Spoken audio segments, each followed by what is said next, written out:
All right, welcome to Halitics. It's the free-for-all. I'm Hal Ginsberg. Looking forward to speaking to you today, Friday. What did I say? Wednesday. Of course, it's Friday. And I hope you got a chance to see, or if you haven't yet, will get a chance to watch yesterday's program. It was the comedy interlude. We had three great comics. It was a fun conversation, a different vibe, different direction than I normally go. Don't forget, click subscribe, click like. I'll even give you a little visual aid. I just did that. And since it's the free-for-all, that means that I'm going to hopefully get a chance to talk to you directly. But if not, I do have some comments that I put in my slide deck, and we'll get to those towards the end of the live stream. I'm really going to focus on a number of stories that really grab my attention over the week, and really towards the end of the week. It was the week of the Iowa caucuses, and we saw that MSNBC very, very upset. At least they feign outrage. Who knows how they really feel? They're probably counting on increased ratings and more money for their shareholders, for their top managers, and people like Rachel Maddow. So I'm going to assume they're perfectly happy to see Trump doing relatively well, and that for them it's a win-win. No matter what happens, they're perfectly pleased with the situation. The rest of us maybe not so much. Very interesting, though. I really wanted to talk about this, despite all the hand-wringing, all the outrage at the way Trump is allegedly racist, the way he whistles to his base with dog whistles to activate their reptilian biases, racism. This isn't apparently filtering down the message that elite media is presenting.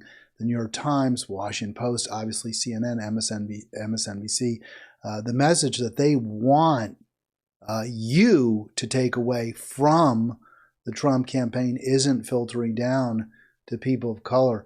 I have talked about how black support, especially African-American male support for Trump, is rising. We see in this article from the Arizona Republic that, at least according to one poll, and that poll may be an outlier in the sense that it suggests or it relates that Latinos now actually prefer Trump to Biden. That may not be what other polls show.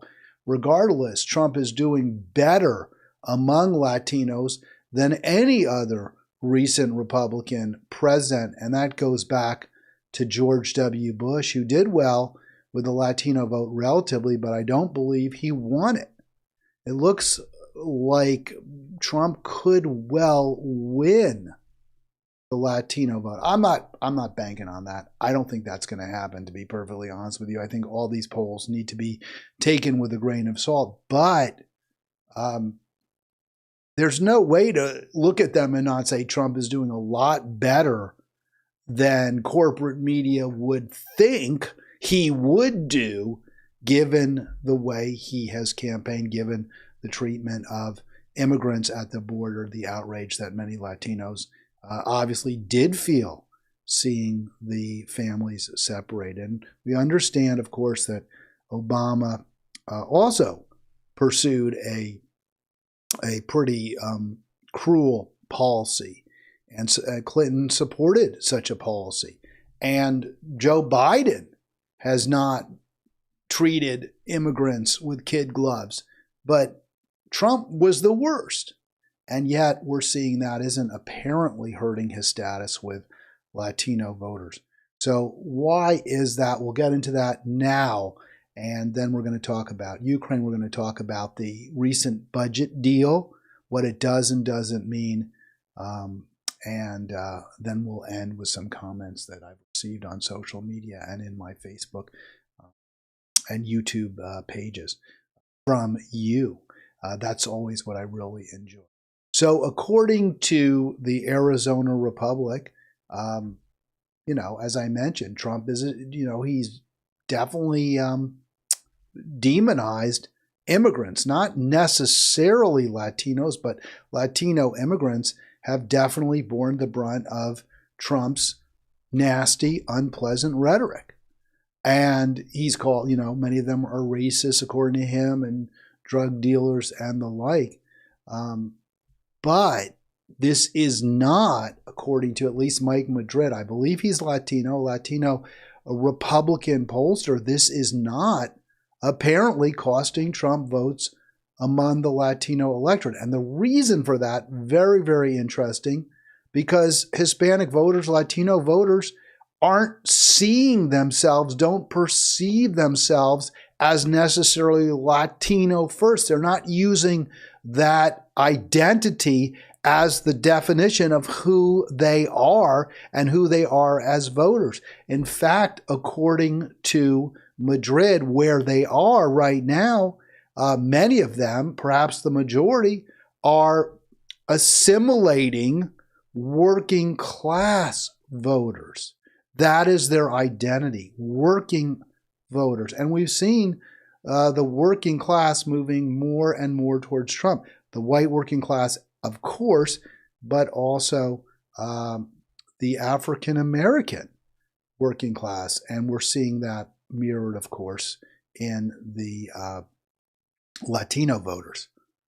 So this has grave ramifications for those who are terrified of Trump, who view Trump as the Antichrist, as Satan incarnate, because it looks like he, could very, very well win. And again, I look at those polls with some degree of skepticism. For all the talk, Biden sinking the polls, Biden campaign imploding, and for all their self-inflicted wounds, it's within the margin of error, very, very close. And the latest polls have Trump up by about two percentage points. I don't know that that's sustainable. I don't know that he wins going in with a lead of 2 points. Maybe it certainly isn't where you want to be if you're Joe Biden, but it's certainly far, far, far from decided, this race. So even with all these numbers that seem to favor Trump, it's anybody's ball game at this. Join me, by the way, 240-242-5646, 240-5646. I was so interested, I have to say, I was so taken by that statement that the Latino electorate is moving away from the aggrieved immigrant narrative. And of course, that's what they favor, the Democrats, because they want to pit working class voters against each other based on race. That's why they use terms like white privilege. That's why they favor vocally affirmative action policies, because their goal is to win elections by slicing and dicing the population and appealing to working class voters on different issues, rather than saying, okay, what are the issues that unite, that unify the 99%, like the need for guaranteed health care, like the need for affordable, debt-free education, like the need for a guaranteed secure retirement. Those are issues Democrats don't want to touch with a 10-foot pole. So instead, as Madrid correctly points out, their favor narrative is an aggrieved immigrant one. It's not working. I was so struck by that, and it made me think immediately of this man, Chuck Schumer, and what he had to say in I think this was in 2015. It was just before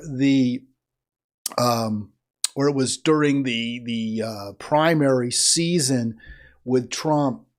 Maybe it was when Trump was, it must have been Trump already had either secured the Republican nomination or perhaps even after the Republican convention. So we're talking about summer of 2016 or later. And when asked in Philly, right, it's Philly, so it's the convention, 2016 convention, summer. When asked about the struggles that the Democratic Party was facing, reaching and getting support from working class voters, here's what Charles Schumer had to say. Here are 2 points on that. First, The number of blue-collar, high school-educated voters we will lose is smaller than people think, because the people who go for Trump's appeal, particularly immigration and, the them versus us, they're already Republicans. Here's an interesting... All right, so that's, now we know, false, right? Because that argument, well, if you're an immigrant phobe, if you're a xenophobe, if you are, if Trump, if you find that appealing, that kind of rhetoric as Schumer describes it, well, you're already a Republican. Clearly false, as we see more African-American voters and perhaps a majority of Latino voters who have never voted by the majority for Republicans, now, at least according to a few polls, leaning Republican.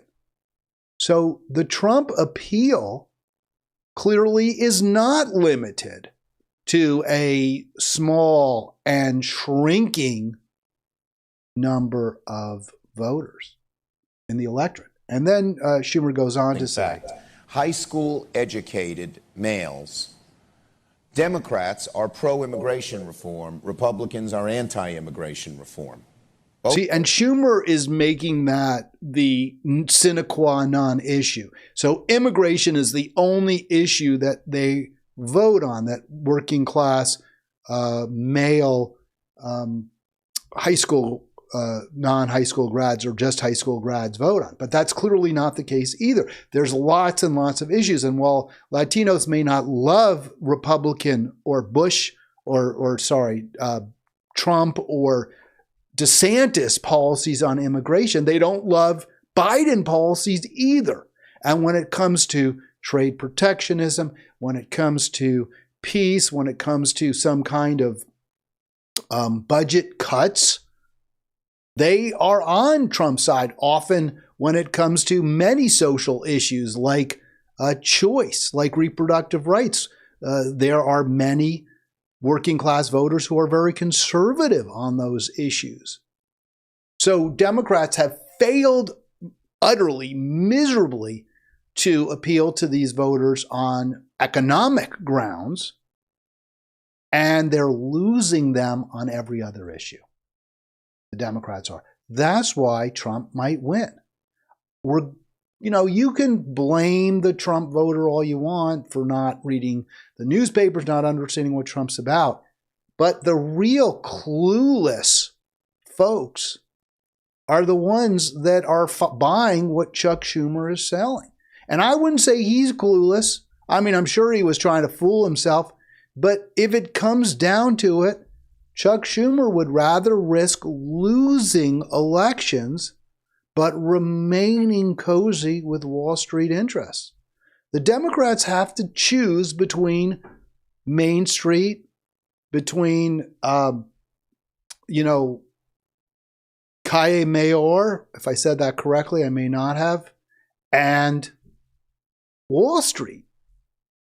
And they have chosen Wall Street. And because of that, they are not the majority party. They are consistently losing elections. And Chuck Schumer's fine with that because he represents Wall Street. He keeps getting reelected and he gets enormous piles of cash from the financial elites. And this is also true for the minority leader in the House, Hakeem Jeffries. We'll get to him in a little bit. High school educated in the same places. So in and other look words, at how he's smirking. He's smiling. It's like, oh, who cares about those high school voters? I sure as hell don't. That's not me. I'm not some, riffraff. And I don't represent them. That's his attitude. That Trump has brought out above the table, Republicans have always been using below the table, and it's already won a large percentage of those people over. That's pretty ironic, too. He's saying, oh, there's this, kind of dog whistle, subterranean people that we're appealing to with these kind of ugly race baiting and immigrant baiting rhetoric. But what about, I say to you, Schumer, clean your own house. How about all those? And this was in 2016. The speeches by Hillary that were secret to Goldman Sachs. We don't know even what she said. Talk about below the table. Talk about rhetoric that's hidden from voters. What Republicans say, we know what they say. It's not hidden. But when Hillary promises tax cuts to the billionaire class, but doesn't let us know she's done that, when she promises she'll do everything she can to pass TPP, but doesn't let us know that, when she winks and nods at the presidents and CEOs and CMOs and CFOs of all of the, Fortune 500 and doesn't tell us, that's where we have to fear under the table discussion. But Schumer doesn't mention that. On the other hand, Trump is so new that for every, this is the second point, for every blue-collar Democrat we will lose in Western PA, we will pick up 2, 3 moderate Republicans in the suburbs of Philadelphia. And you can repeat that in Ohio and Illinois and Wisconsin. The voters who are most out there figuring out what to do are not the blue-collar Democrats. They are the college-educated Republicans who lean Republican or are independent and in the suburbs. All right, so that clearly didn't work out well for Schumer. It's unclear to what degree those country club Republicans crossed over. Certainly in 2016, they pretty much stayed in the Republican Party. It's true. They did power Joe Biden to victory in 2020 because the Latino voters, the African-American voters did move slightly to Trump. But the white voters in, as he said, in Pennsylvania and Georgia and Arizona did seem to prefer Biden at that point. But we're seeing the usual wave back and forth. The Democratic Party has clearly lost its soul as a working class, working person's party. It does not appeal to working class Americans, except to the extent that they're aggrieved members of minority groups that first and foremost identify as members of that minority group. But in the end, that is losing its appeal. We see more Latinos, we saw from that poll, who see themselves first and foremost as working class. We see more black male voters who see themselves as members of the working class. And many also Asian immigrants, and we know that's the model minority, and they tend to, make more money and succeed to a greater degree. There's resentment there, especially policies such as DEI, diversity, equity, and inclusion, which often leave Latinos out. Often leave Asian voters out. All right, I'd love to talk to you, 240-242-5646. And again, please don't forget, subscribe. You see the bell ring, and also click notification so you'll get notified when I go live. All right, so I just showed you a clip of our Senate Majority Leader, a Democrat. The Senate has remained in Democratic hands. The House leader for the Democrats is not the majority. He is the minority leader. The Democrats were not able to wrest back the House in the midterms, although they lost it. They weren't able to maintain it, to keep it in the midterms. Midterms favor the party that's out of the White House, and that did happen. But I have been very, very critical of the minority leader. I think that he has set the party back in terms of, to the extent that it wants to appeal to working class voters. Hakeem Jeffries is certainly the wrong leader. But here, according to The Intercept, he seems to take a slightly more progressive stance. This is from a couple days ago. And this really struck me because, remember, Hakeem Jeffries gets tons of money from AIPAC, tons of money from Wall Street, and they, by and large, are skeptical of the squad. They don't particularly like AOC and her little team, her little band. And yet here Hakeem Jeffries bucks AIPAC and endorses Summer Lee. So does this indicate, my question on Facebook was, does this mean Hakeem Jeffries is a little more progressive than we thought? Or that Summer Lee is a little less progressive than we thought? I think the answer has to be clearly the squad is not our ally either. That the squad has traded in its whatever soul it once possessed to be in good with leadership. And how could Hakeem Jeffries not? He had to endorse Summer Lee. Remember, Summer Lee, along with every other member of the House Progressive Caucus, voted for Hakeem Jeffries to be not just the minority leader last year, but to be the House Speaker last year. This is a guy who took House members on a tour of Israel over the summer to show how close he is to Netanyahu and the Israeli government, the now genocidal Israeli government. He is a Congress member who's raised obscene amounts of money from Wall Street, and yet every House Democrat voted for him to be the Speaker when he was involved in the, that fight among who was going to succeed McCarthy. Ultimately, of course, it's Johnson, not Roger. Mike Johnson, not Mike Rogers. So this is where the squad is. They're in good with the Democratic leadership. They have done nothing to stop the neoliberal policies that Joe Biden has embraced. They've done nothing to stop the flow of funds to the military, to the militaries in Ukraine and Israel, which are destabilizing our world and leading to terrible death and destruction. They have done nothing to stop the increasing production of oil and gas in our country. So there's no reason for Hakeem Jeffries not to endorse Summer Lee and earn their ire. Why would he? They have not made life difficult for him. They have not upset the balance of power in government away from the neoliberal elites.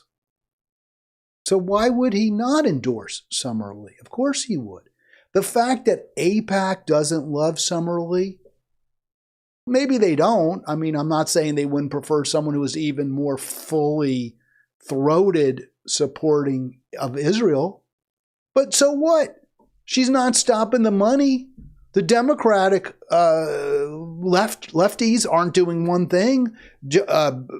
Bernie submitted a bill that was just completely defeated in the Senate to hold up funding to the IDF.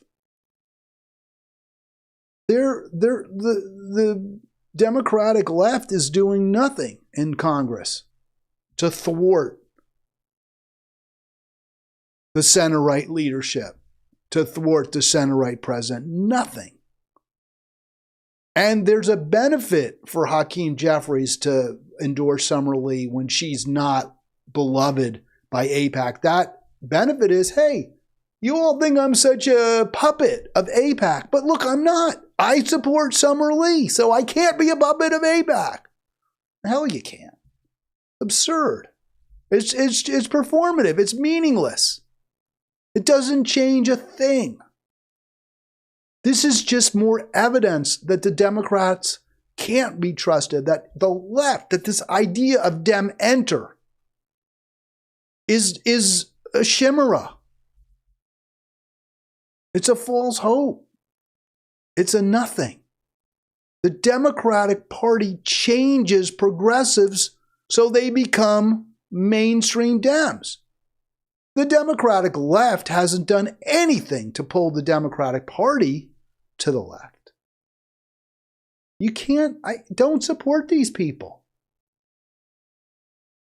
the argument I hear, well, you know how maybe you make some good points and maybe AOC hasn't been quite as confrontational as we would like. But on the other hand, the Democrats are functional. They're able to pass bills. They're able to get things done. Isn't that something? It would be if they were getting good things done. Even in this government shutdown, I think you can see reasons, glimmers, arguments.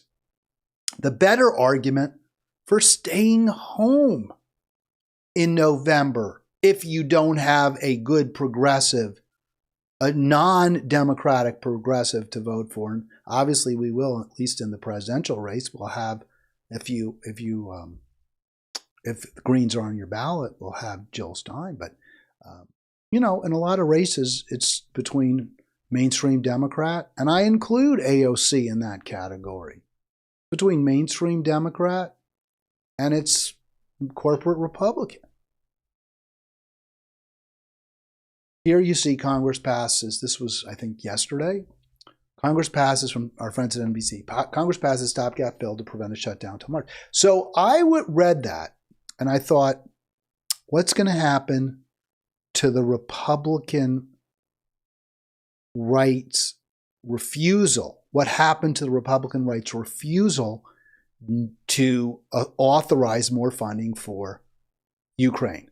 Because the last thing we should be doing is providing more arms, more military supply, more support for Ukraine so they can continue as they spiral down and as they lose land that they had, won in the initial onslaught back in 2022. And as more and more people die, hundreds of thousands dead, I believe, or certainly close to 100,000 dead, and many, over 500,000 casualties, the land largely laid waste to,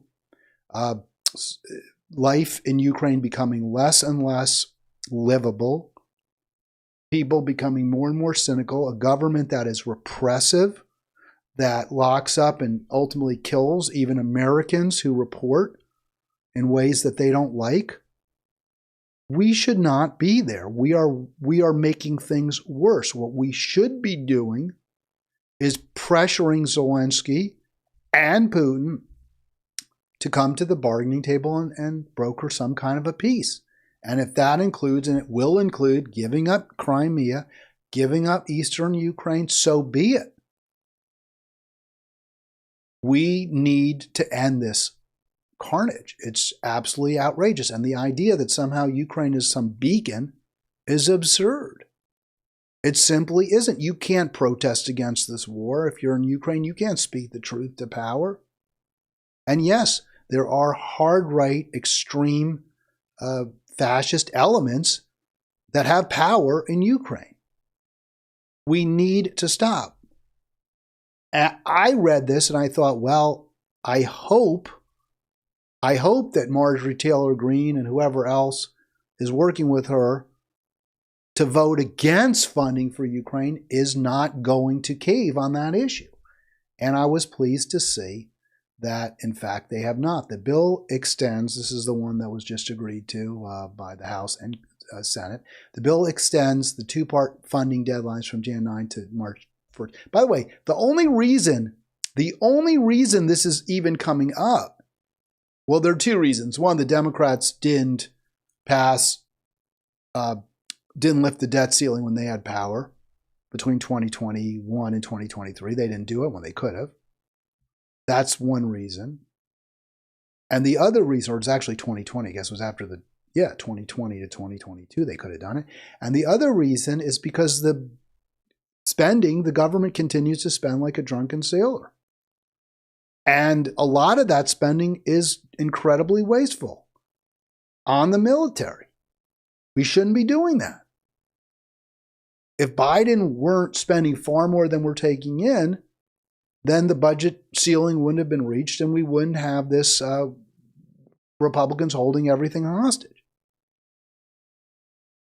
Now, some spending we have to make. Now, if it's a choice between raising the budget deficit, providing aid to needy families, we should provide aid to needy families. If it's a question between having Social Security checks paid out, or running a budget deficit? Well, we run a budget, withholding Social Security checks or running a budget deficit. We run a budget deficit. But the economy, in many ways, is going great guns right now. At least Wall Street is. The response should not be to raise the budget. It should not be to raise the deficit and the debt. Ultimately, the response should be to raise taxes. And that's what Democrats should be insisting on. Of course, that's what Biden should be insisting on. Should say, listen, whatever you guys want, we have got to raise taxes. And he should that should be his line in the sand. That should be the Democrats' line in the sand. If the Republicans can hold us hostage, government hostage, then I certainly would say, especially because most Americans absolutely believe it's a very, very popular issue that the tax code is unfairly skewed to benefit the rich and powerful, and we need much higher marginal taxes. So, of course, that's where we should be going with this, but the Democrats won't do it. Because they're rich and because they're bought and paid for by the rich. They're not your allies. So, did I get that in? Yeah. Funding bill unrelated to negotiations surrounding the Ukraine and Israel aid. And you can see here that there is no deal on that. Now, I don't particularly love, I certainly don't, what, Mike Johnson is saying about this. The Republicans' values are far, far, far from mine. But on the narrow issue of funding Ukraine, the Ukraine war, and funding Israel and its war, its slaughter, its atrocities, right now I'm closer to the Republicans than the Democrats, because the Democrats would just greenlight everything. This is a reason to stay home. This is a reason not to vote Democratic in either the primaries, frankly, or November. And here he is, Johnson, giving his position, which, again, I have huge problems with. I find major fault with. But on the narrow issue of actually making money available for more war, more killing, Johnson's right. And he says there are certain things that are needed to ensure that they can prevail, meaning Ukraine. And he's saying we want them to prevail. I don't want Ukraine to be conquered by Russia. What I want is the U.S. and China to go to Russia and go to Ukraine and say, and I'm very confident that Putin would agree to this.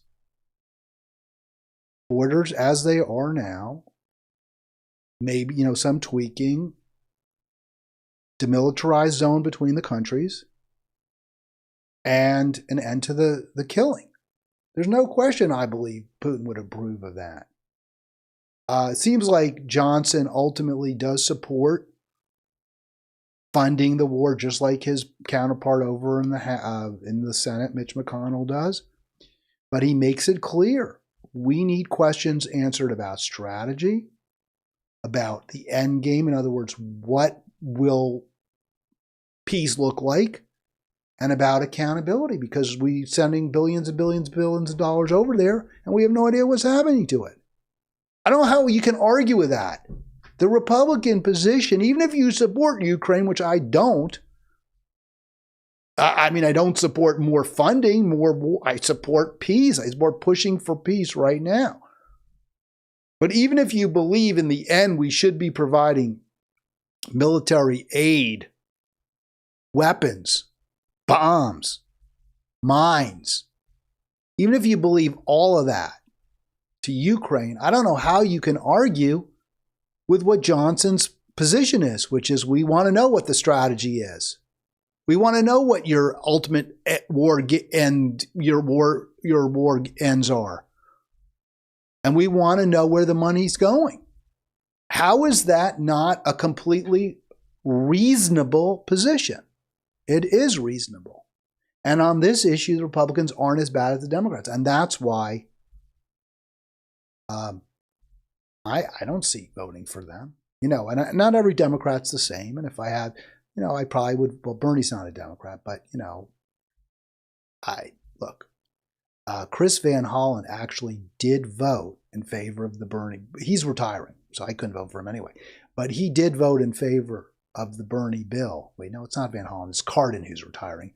Van Hollen's not up for re-election.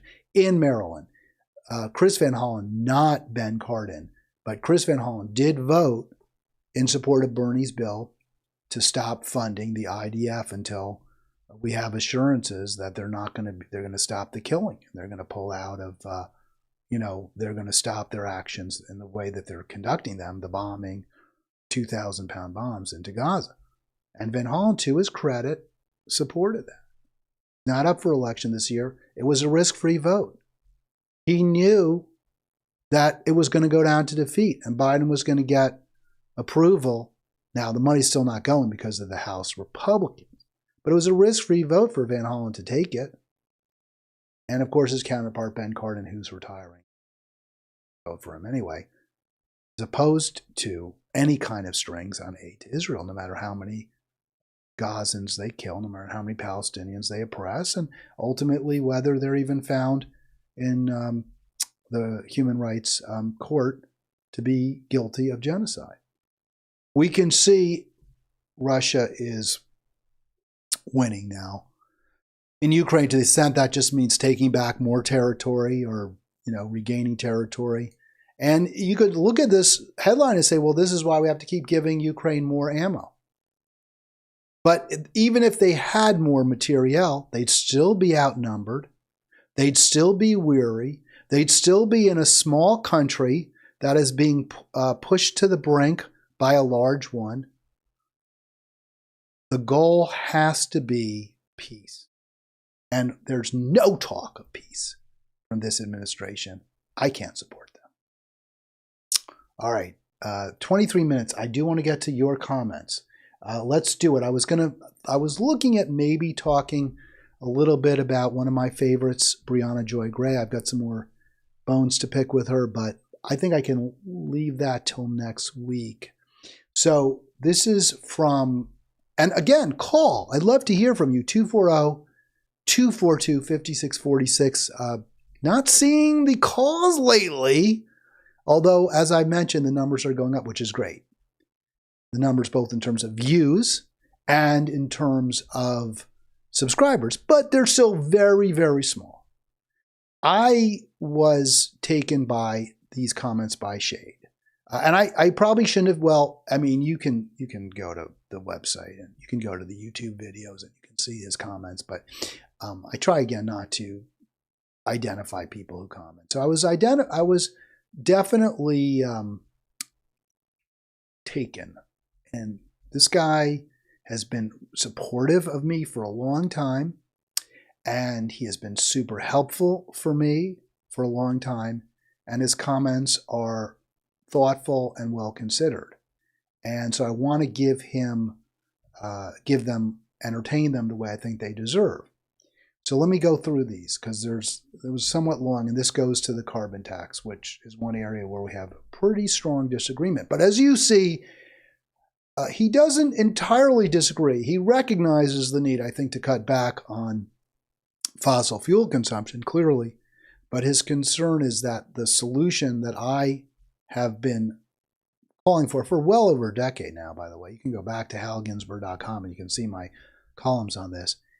What I've called a draconian carbon tax, fossil fuels tax, which, would almost immediately see perhaps 25%, 50% rise in the price of gasoline at the pumps. He opposes that. And I think he makes some good points, and he may well be right. And not that he doesn't oppose a fossil fuels tax, you'll see. But in terms of how much we should start, maybe I've been a little too aggressive about talking about $1, $2, $5, $10 taxes a gallon. And I get that may put people off. So politically, it's not astute to say that, but it may even be economically incorrect. I'm not sure about that. I'm really not. Anyway, you should be aware that one issue is class-based, right? And it's interesting because Shane makes the point, which I've never shied from, that I'm economically privileged. I come from an affluent background, and I am economically secure, which just is not the case for certainly for most Americans, and I think may be the case for, Shade says, for most viewers. There aren't that many, as he comments later on, but even them, the viewers I do have, are likely not as fortunate as I am economically, and I get that. So given that fact, there's some mistrust, right? He says there's mistrust, just as I have mistrust of Rachel Maddow because of her $10 million salary. So I want to clarify that. I don't necessarily mistrust Rachel Maddow because she makes a lot of money. I point out that there's a major conflict of interest between what she would want for herself, what is best for Rachel Maddow, and what is best for her viewers. They often have very, very different interests. For example, a very high top marginal tax rate would be good for Rachel Maddow's viewers because they're not going to be in the top tax bracket, most of them. They're not going to have to pay the 70%, 80%, 90% plus that I, for example, would tax incomes over $1 million a year. But since Rachel Maddow, as I understand it, reportedly makes somewhere in the neighborhood of $10 million a year, 90% of that, if we taxed everything over $1 million, which I would, if we taxed all of it at 90%, she would have to pay $8.1 million in taxes and a little more on top of that. So obviously that's best for her audience. That's not very good for her. It's best for her audience because that money can be used to pay and would be used to pay for essential government services that would benefit her audience. She doesn't need, like debt-free college, like guaranteed health care for all, guaranteed single-payer health care for all. Those are things that really don't matter to Rachel Maddow. She's already got plenty of good health care. And I don't know if she has children, but if she does, paying for their education ain't going to be a problem. But if Rachel Maddow expressed the same views that I do, I'd be like, fine. Since she doesn't, since she consistently supports neoliberal economic elite policies, I point it out. I say the policies that the politicians she likes pursue, those policies benefit her. They don't benefit you. She's not trustworthy on this issue. Now, I think what Shade is saying, well, you know how the policies that you push for will benefit you because you really care about the environment and you are affluent enough, privileged enough to, be able to worry about what happens in 5 years, 10 years, 20 years down the line. But many of your viewers aren't. And so their interests are different. And I get that. I really do. I do. And I think that the solutions that I push, and I think maybe this is where Shade and I disagree, including the fossil fuels tax, actually are the most progressive. They're more progressive than other solutions like cap and trade. In fact, I had a commenter say that cap and trade is much better for big corporations than it is for consumers. And I think that's actually right. I mean, they're the ones who can cap and trade. So he says you can understand why listeners are scared. And I do understand that, of course. If you're barely making it right now, and I'm talking about doubling the price of gasoline you pay at the pump. You might have to pay more for heating oil and the like. I get it. That is, of course, frightening. I get it. I don't deny that. That's why I say over and over we would rebate the money. And because wealthy people, affluent people like myself, I fly. I haven't been flying lately, but I fly more than I think most people. I consume more fossil fuels than poorer people. I would pay more in the tax. And therefore, the rebate would benefit poorer people because they pay for less fossil fuels right now. Now, there's a caveat there, and I'll get to it. But the point is that the fossil fuel tax actually would be progressive. But I also get that's not enough, Shade. I do. And that's why I also talk, just like I just did, about 90% top marginal tax rates, which would clearly redound to the benefit of working class, everyday Americans. Because none of them are going to be in de facto, if you're making over $1 million a year, you're not an everyday working class American. And only they would be subject to that 90% tax rate as I propound it. But yes, I get what you're saying. And I do think I'm right that the rebate would make the tax progressive. It would mean that it would reduce wealth and income disparities, not for everyone across the board. Rural Americans would perhaps be, if you only consider a fossil fuels tax, even with a rebate, rural Americans who drive long distances, people who say consume a lot of fossil fuels for their jobs. If you have, say, a small landscape business, you may not make a lot of money. You may barely be just breaking even. And if you run a small landscape business and you use a lot of gasoline-powered equipment, it's not going to be great for you. I understand that.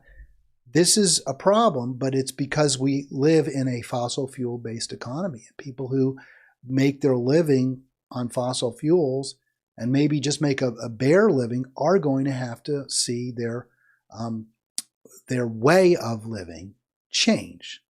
Now, I don't want anyone who's not already comfortable, secure, seeing a diminution in their quality of life. So we would have to step into that breach as a government, by government. Again, how do we do that? Guarantee health care for all. Guarantee debt-free education. Guarantee a secure retirement. Bring back good jobs, which, by the way, would be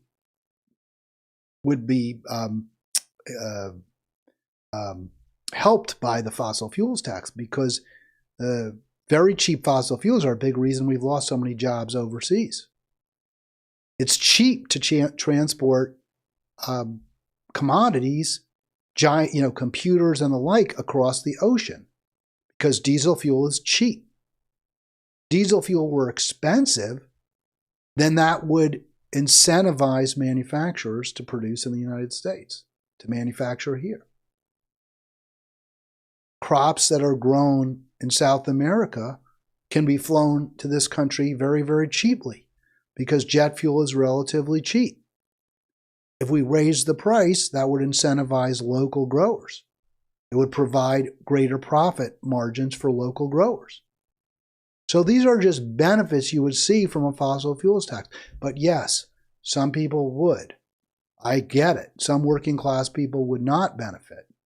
Those who live in, again, areas where they have to drive long distances, those who rely on gasoline-powered equipment.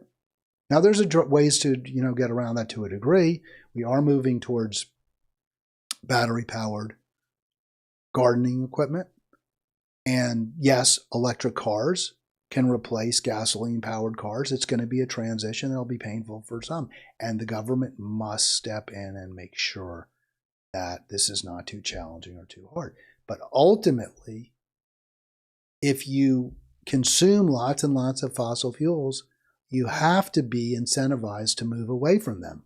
And the best way to do that is to raise the cost of those fuels. There's just no other efficient way to do it. That is the way to do it. Now, I want to get to a little bit more of what Shade wrote. So here he has the point. Let's see if I can do this correctly here. And the reason I spend so much time on this is two reasons. One, because I have great respect for him, but because I think these are really important issues that a lot of people have thought about. And I do, as I've often said, the climate holocaust is one of the two defining challenges of our time, along with endless war. And right now, the moral crisis resulting from Israel's atrocities in Gaza. So Shade says the tax would result in higher costs for all of our purchases, which is absolutely correct, or just about all, not just energy, but because energy is a primary cost in so many other products. That is correct. But that's a benefit, because those products that require less fossil fuels to get to market or to be produced would then become more attractive to consumers. They would be cheaper relatively to those items that require lots and lots of fossil fuels. So a good example of that I mentioned, those blueberries that are grown in Peru suddenly wouldn't be so appealing because of all the costs, because the Peruvian blueberry pickers are probably paid very, very low wages. And those low wages, and I also understand there's also the factor of, it's summer there when it's winter here. So there are some other factors, of course. But we can grow blueberries in the United States. We do grow blueberries in the United States. If the cost of transporting those items, and maybe computers are a better example because there's no comparative advantage that China has to assemble PCs versus the United States except cheap labor. If you had to pay a lot more to transport those computers across the ocean, then the advantages of assembling in the United States would become greater. And we would build more computers here. So you can see that by raising the cost of transportation, we actually get all sorts of alternative benefits. Local businesses would do better. Local producers would do better. We'd have more competition. These all would be advantages, not disadvantages.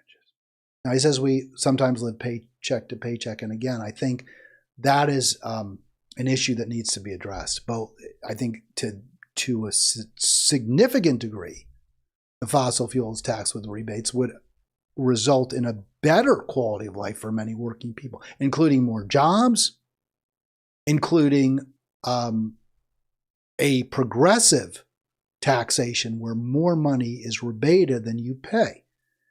But there's a caveat, which I'll get to in a moment. But that said, not everyone's going to benefit from it, and the government, we absolutely have an obligation, and I'm absolutely prepared to say my taxes have to go up to make sure that everyone, assuming, I think they should go up last compared to, say, the billionaire class or the multimillionaire class. But in the end, yes, I have to pay more taxes to make sure that everyone has enough and no one has too much. I'll do it. I think there would be a net reduction in consumption. This would cause people to purchase and consume less.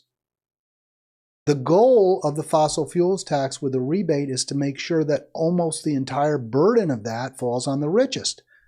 But yes, I think working class people might also find that their consumption patterns have to change. And as long as everyone has enough to eat, everyone has guaranteed health care, everyone has culture, which we don't have right now. That's a benefit. That's a benefit. All right, let me see. I just poked this up here, but just to get it correct. He also talks about the bureaucracy. Now, I just think that's a bad argument. I don't agree with it. There's nothing that's less bureaucratic than a tax. We already have the infrastructure. There already are taxes, for example, imposed on all sorts of goods.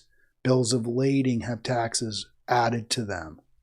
When you go buy gasoline at the gas station, taxes are already part of the machinery of the dispenser.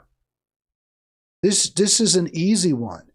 The bureaucracies come from things like cap and trade, where you have all these different economists who have to come together and agree, well, the cap should be this and the limit should be that. And how do we trade? We have to have trading markets. That's all the bureaucracy. The tax is incredibly lean in terms of bureaucracy. All right, he says the carbon tax should be gradually phased in. I think that's a fair, argument. I can't argue with that.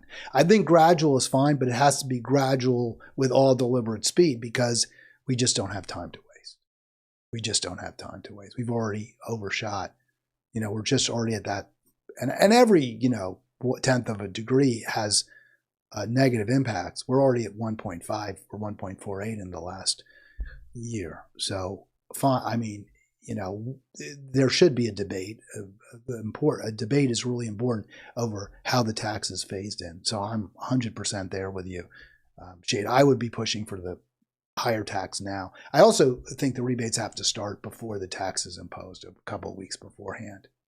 But they do, to make sure that people have the money when the higher priced gasoline kicks in. But they'll start using that money again to buy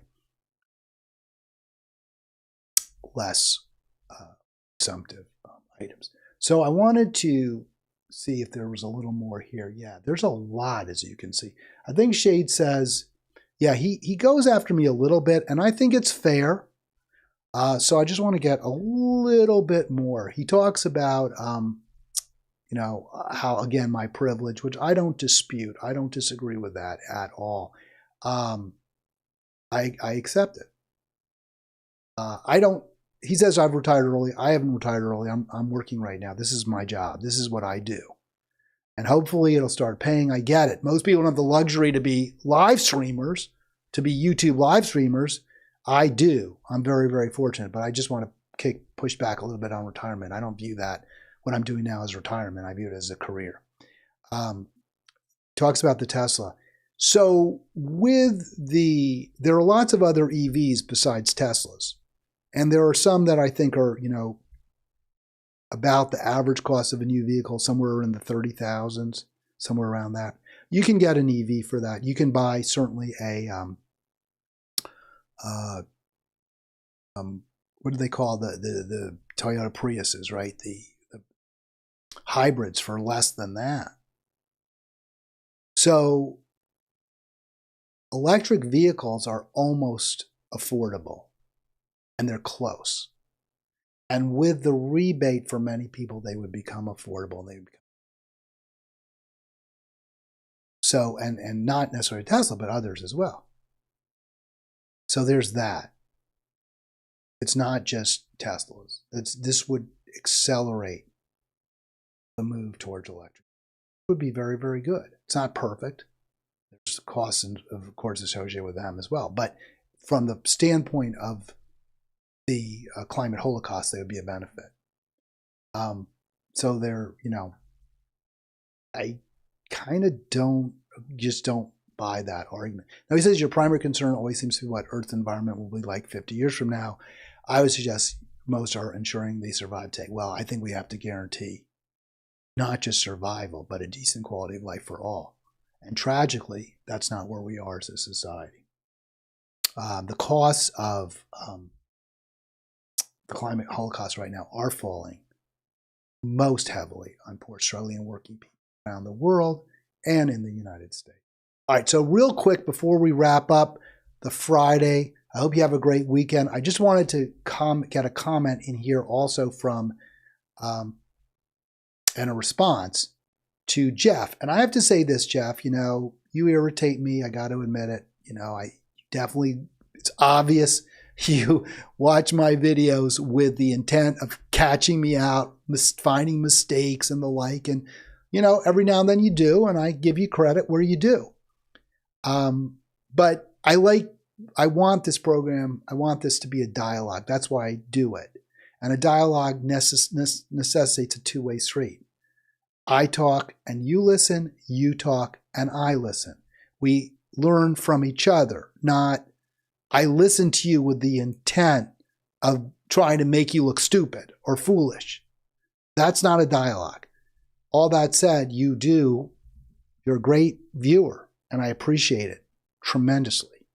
And I flatter myself, maybe falsely, that you are getting something from this or you wouldn't do it besides just simply mocking. But maybe I'm wrong. So your response is elasticity, Hal. So I was thinking about that. And elasticity means, highly elastic goods or services are services that respond to price. The demand curve responds to price. Elastic means if you raise the price of an elastic item, demand drops significantly. Some things, you raise the price, people stop buying them altogether. And a lot of times that's when there's a very close alternative. And yet there's some price inelasticity. So you can buy, whenever, not always, not invariably, but I often buy generic items at the supermarket. But one item I don't buy generic are those oats, the circles, the oat circles. I buy Cheerios. That's the brand name. But you can buy things like Oreos and other generic oat circles. I generally stick with Cheerios. There are other cereals like Bran Flakes.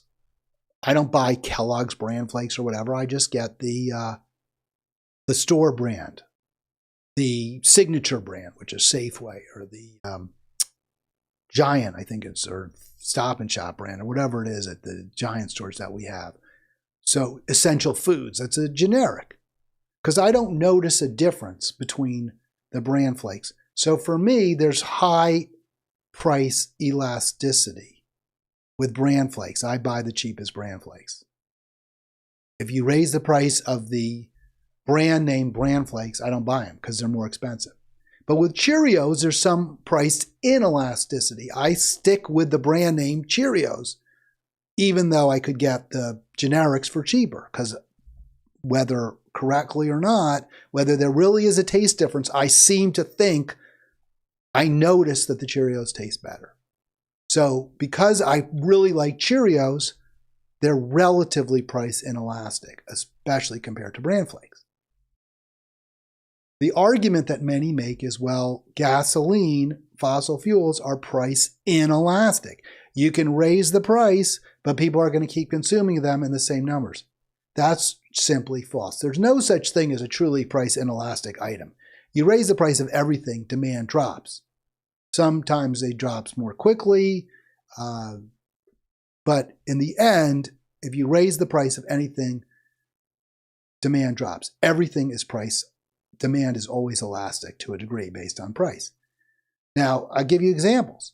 You start raising the price of gasoline, what are people going to do? They just always do it. They'll walk more. They'll bike more. Maybe they can't. Maybe they're in places you say, well, they can't. They have to drive. Okay, they'll reduce the number of shopping trips. They'll buy more items in one trip. They'll carpool. They'll drive at the speed limit. There are always ways people can cut back on consumption, and they will when prices go up. So, raising the price will reduce the demand of gasoline. I'm going to show a chart. Oh, I wanted to say one other point about this, because I do believe that rebating the money from the carbon tax, the fossil fuels tax, will be progressive because rich people consume more fossil fuels than poor. But if you start raising the price, one concern, and I think it's a very good one, is that wealthy people will have the wherewithal more than less wealthy people to cut back, to do as I did, say buy a Tesla, to move closer to the city, right? To move it to an area where there's good public transportation. That's a concern. I think to a degree that would be alleviated in certain ways. As I mentioned, the rebate would allow poor people also to buy electric vehicles. But there are some issues which are more difficult. It is more expensive, for example, to live in a city like New York City or San Francisco, where people do consume, on balance, fewer fossil fuels. Given the size of their abodes, they consume less. A 2,000 square foot apartment requires less electricity to heat and cool than a 2,000 square foot single family home. That's true. And the 2,000 square foot apartment in Manhattan or San Francisco could cost 3, 4, 5 times as much. The person who lives in that apartment may be truly wealthy, while a person who's living in a 2,000 square foot single family home may not be.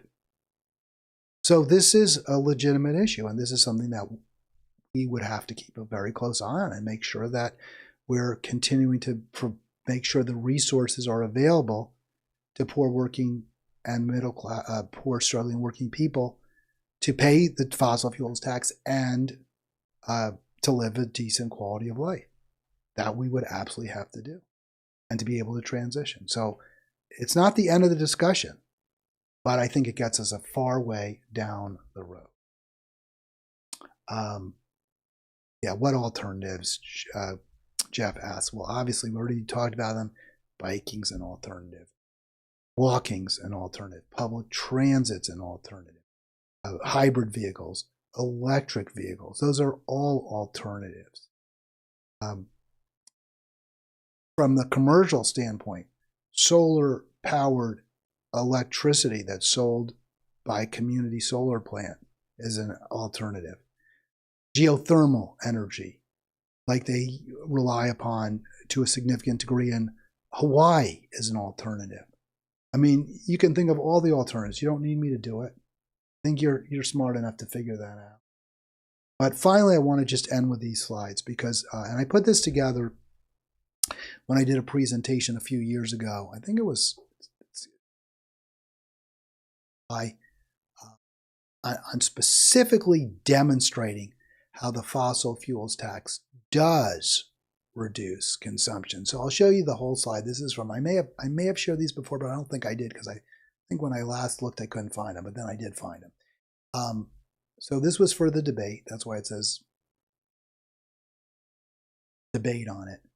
And I show you the source. So from Statista, you see steadily growing, rising demand for gasoline until about 2002, 2003, something like that. And then it kind of flattens out a little bit, goes down, and then it starts going back up. And then I show, on my next slide, let's get to the next one. Cut it off. Here's the retail price. And you can see the price for the first decade during the Bill Clinton years were steadily either declining at the end of the HW term, or then very flat, slight rise, 60, 96, 97, and then they dropped again. And then we saw prices sort of stair-stepping higher, higher, then jagged down from the peak. Peak in 2007-8, peak around 2011-12, and pretty much lower through 2000. If you saw price inelasticity with gasoline, then you would see, regardless of the price, a pretty flat graph, a pretty flat slope. You wouldn't see a change in the slope. But that's just not what we see. When gasoline was cheap, you can see in the 90s, we saw steady growth, right? When gasoline was relatively cheap, we saw steady growth in demand. And it flattened out, went down, and then it went back up again. So I superimposed these two charts. This is what I put together. And the blue is the price, and the red is the demand, how much we consumed, consumption. Remember, 2023 is the most ever. 2023 is the most ever. And you can see from this chart that demand rose steadily. And when price began to really go up in the 2000s, and you see that sharp peak, that's when demand for gasoline flattened out and ultimately went down. And it wasn't until the price again began to fall in the teens that demand started to go back up. So there's your real world proof. I mean, it doesn't prove that necessarily the correlation is due to the causation. But it is proof that when prices were highest, our consumption went down. Now, there might be other factors. I'm not saying that. But the simple fact of the matter is when gasoline prices were at their height, we consumed the least amount of it. A fossil fuels tax would work. And I don't believe anything else would, because we're seeing demand go up right now, despite all the other efforts that we've had by the Biden administration, promoting alternatives, tax incentives. Consumption continues to rise because price is low. All right, that's going to do it. I hope you enjoyed this. I hope you found it enlightening, informative, at least to a degree. Please do click like. Please do click subscribe. Have a great weekend. I will return on Monday with Arlen.